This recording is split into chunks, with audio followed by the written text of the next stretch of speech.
அடுத்து நேற்றைய தினம் தமிழ்நாடு சட்ட அமைச்சர் நிர்மல்குமார் அவர்கள் திருப்பரங்குன்றம் தீபம் தொடர்பான அந்த பிரச்சனையில் ஏற்கனவே இருக்கிற தமிழ்நாடு அரசுடைய நிலைப்பாடு என்னவோ அது தொடரும் என்று அறிவித்திருப்பதை மார்க்சிஸ்ட் கம்யூனிஸ்ட் கட்சியின் சார்பில் வரவேற்கிறோம்.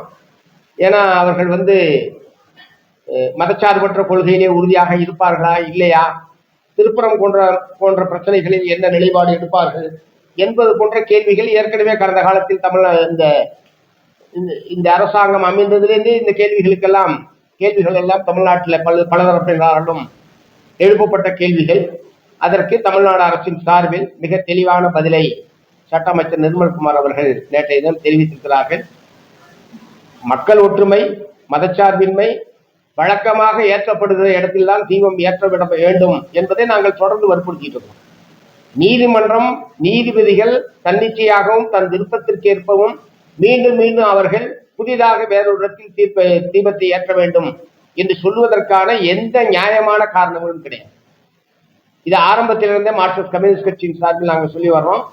இன்றைக்கு மீண்டும் அந்த உத்தரவு சம்பந்தமாக என்ன என்கிற கேள்வி உயர்நீதிமன்றத்தில் எழுப்பப்பட்டு அதற்கு தமிழ்நாடு அரசின் சார்பில் பதில் என்கிற முறையில தான் நேற்று அமைச்சருடைய அந்த பேட்டியை நாங்கள் பார்க்கிறோம், வரவேற்கிறோம். இத்தகைய மதச்சார்பின்மை கொள்கையில் தமிழக வெற்றி கழகத்தினுடைய ஆட்சி உறுதியாக இருக்க வேண்டும்.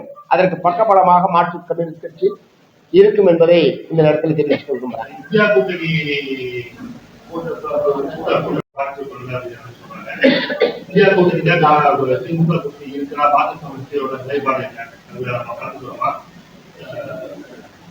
இல்ல, மார்க்சிஸ்ட் கம்யூனிஸ்ட் கட்சியை பொறுத்தவரை இந்தியா கூட்டணி நாங்க உட்பட சேர்ந்து உருவாக்கப்பட்ட கூட்டணி.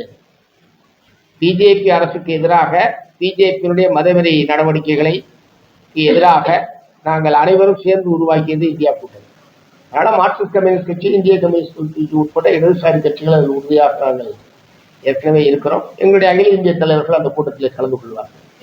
திராவிட முன்னேற்ற கழகம் கலந்து கொள்ளாது என்பதை திமுக தலைவர் அறிவிச்சிருக்கிறார். அவர்கள் அதற்கான காரணங்கள் சிலவற்றையும் வெளிப்படுத்தியிருக்கிறார்கள். காங்கிரஸ் கட்சியினுடைய இந்த அணுகுமுறை தான் எங்களுக்கு அதுல பிரச்சனை. மற்றபடி இந்தியா கூட்டணி கூட்டத்தில் எழுப்பப்படுகிற பிரச்சனைகளில் எங்களுக்கு மாறுபட்ட அபிப்பிராயம் கிடையாது என்பதை திமுக தலைவர் அவர்கள் தெளிவுபடுத்தி இருக்கிறார். அது அந்த கட்சி எடுத்திருக்கிற முடிவு. ஒருவேளை காலப்போக்கில் ஏதாவது மாற்றங்கள் ஏற்படுமா?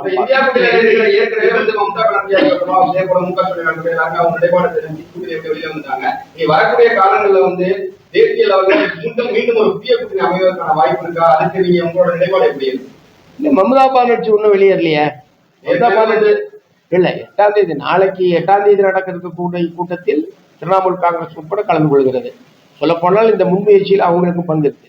திரு மம்தா பானர்ஜி அவர்களுக்கு இதில் பங்கு இருக்கிறது. திமுக மட்டும்தான் அதிகாரப்பூர்வமாக 8ஆம் தேதி கூட்டத்தில் அங்கே பங்கேற்பு இல்லை என்று சொல்லியிருக்காங்க.